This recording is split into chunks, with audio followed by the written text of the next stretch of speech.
welcome to the Money Talk segment of the Mrs. Amber Show. Ooh, it's getting cold out there. For those of you who, like me, like the cold or like the winter season, I'm just loving it. I know there's some folks out there who like it in the summertime or like it warm. I actually like all four seasons. I like to take all four seasons in their stride. So this is great. You get to dress warmly, you get to dress cutely, get those knee-high boots out, get those cute, warm sweaters out or sweater dresses. I just love it. So quickly now on the Money Talk segment, we're going to be talking about three financially savvy things to do. And these are not items that would break the bank or that would cost you not to, have fun or enjoy yourself. They're just some three quick financial savvy things to do. So that's what I'm going to call it. 3 quick financial savvy things to do. Number 1 is use a budget. Create a budget, have a budget, and adhere to the budget. In my website, which is www.houseofama.com, click on the resources icon and download a free copy of a budgeting template. Budgets are a very good way, in short, they're the best way of keeping track of your income. So income that comes in, from your salaries and kind of commissions and kind of other, monies you earn from maybe a side gig or like a second job, to also keeping track of your expenses vis-a-vis that income. So tracking your fixed expenses such as your mortgage payments or your rent payments, as well as variable expenses such as entertainment budgets, or you're going out on a night, a night out with the girls or with the guys, or just a vacation trip. So budgets help one become more structured in terms of organizing their finances, in terms of knowing where your money goes. I mean, there are a lot of people out there who don't know, they have no idea where the money goes. They know how the money comes in, which is the salaries or their, extra money that they earn from a side business, but they really don't know how the money goes out. They don't keep track of it. So budgets, once adhered to, the key word there is you need to adhere to a budget. There's no point or there's no use creating a budget, spending time to actually create a budget and not sticking to it. So there's no point. Once you take the time to create a budget, you will stick to it. And once you stick to it, I can guarantee you it will help keep track of your expenses and help you get closer to your savings goals or your financial goals. So that's one. Use a budget, create one, and stick to it. Number 2 is shop in bulk.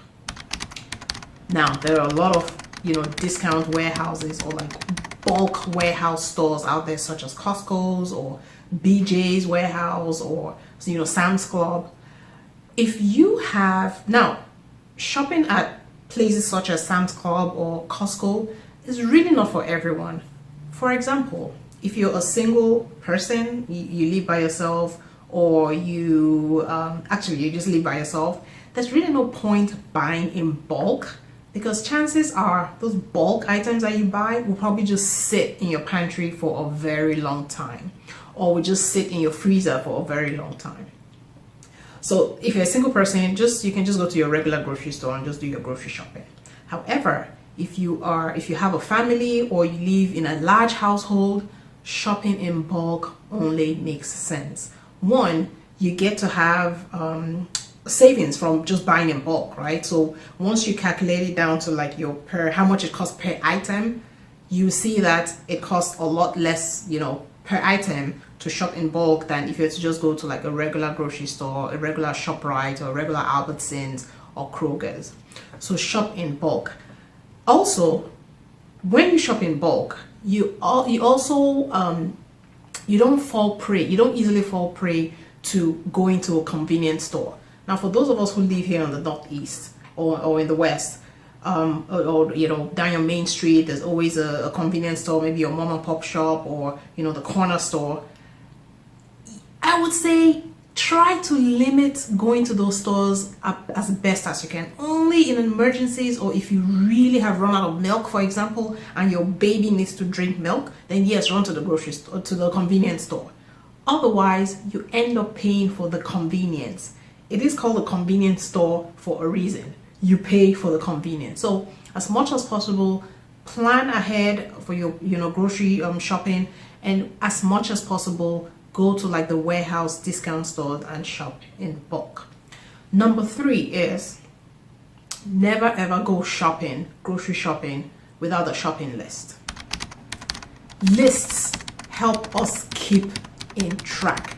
They help us keep on track. They help us not overspend, and they help us not buy unnecessary items.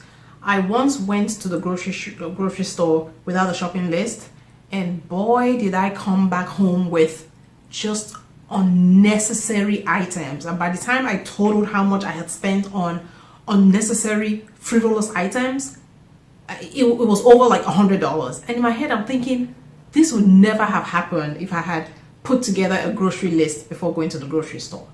My dad is an advocate of this. In short, he never leaves home, he never goes grocery shopping without a shopping list. And I have very much come to love the idea of going with a grocery list.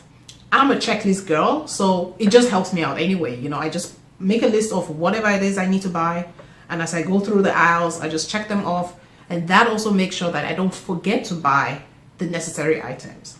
Because what often happens when you go without a grocery list is you forget to buy the necessary items that you need, and you end up buying nonsense or items that you don't need. So you spend more money buying items you don't need, then you forget to buy items that you need. It's just a double whammy, double no-no.